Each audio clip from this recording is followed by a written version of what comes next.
Welcome to the 5 links video course.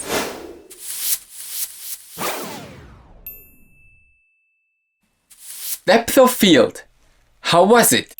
I'm glad you didn't give up on it and you are still here. Great.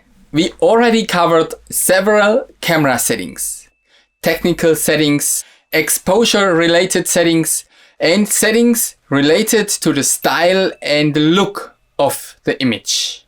We miss one more type of settings, the camera specific settings.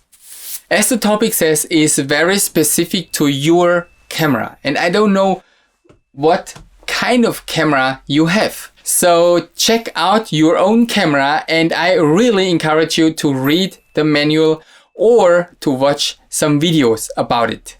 Some common settings are sound settings. That has to do with the quality of the recorded sound and with the beep and click of your camera. You don't want that kind of sound when you do video recording.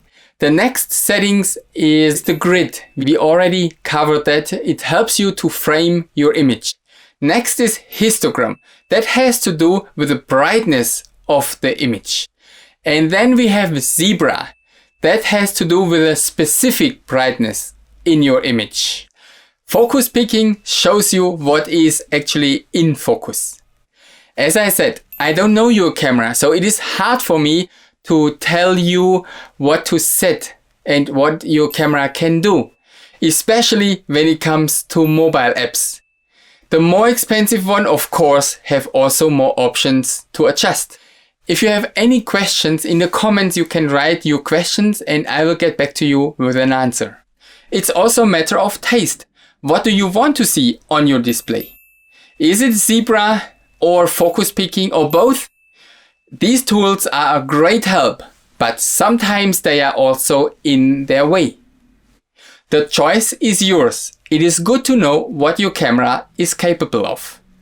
As always, in the description of this video, you find your 5 links to learn more about these camera specific settings. Also, your task for this lesson is mentioned in the description. Find out more about your camera and get familiar with it. Also do some recordings and practice the movements.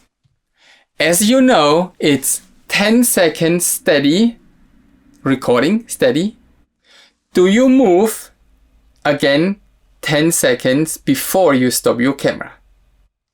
To stabilize your camera, you can lean it on a wall or a pole or on a fence, whatever helps you to stabilize your camera. Please practice these things.